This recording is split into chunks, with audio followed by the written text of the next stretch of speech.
আজ পবিত্র ঈদ উজ জোহা তথা ঈদ উল আজহা যথাযোগ্য ধর্মীয় মর্যাদা ও উৎসাহ উদ্দীপনার মধ্য দিয়ে সারা দেশের পাশাপাশি রাজ্য জুড়েও পালিত হচ্ছে। এই বিশেষ দিনকে কেন্দ্র করে সকাল থেকে বিভিন্ন মসজিদে ভিড় জমান ধর্মপ্রাণ মুসলিম সম্প্রদায়ের মানুষ। রাজধানী আগরতলার ঐতিহ্যবাহী গেদমিয়া মসজিদেও সকাল 8:30 পবিত্র ঈদের নামাজ আদায় করা হয়। নামাজে অংশ নেন বহু মুসল্লি। শান্তি, সম্প্রীতি ও মানব কল্যাণের বার্তা নিয়ে ধর্মীয় ভাবগাম্ভীর্যের মধ্য দিয়ে ঈদের জামাত সম্পন্ন হয়।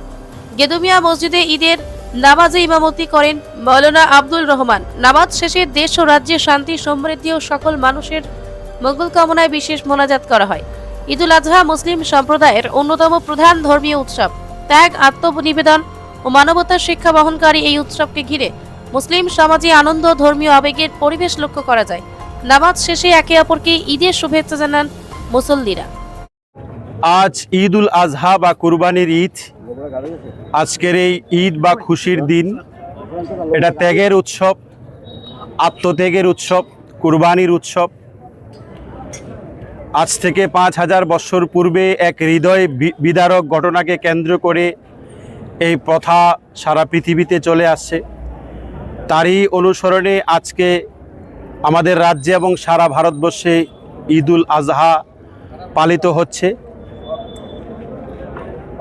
একটি পশু কুরবানি এবং স্যাক্রিফাইসের মাধ্যমে প্রত্যেকটা মানুষ তার নিজের অন্তরে যত অসৎ চিন্তাধারা এবং দৃষ্টিভঙ্গি আছে, এই সবগুলিকে স্যাক্রিফাইস এবং বিসর্জন করাই হলো আজকের এই উৎসবের মূল উদ্দেশ্য।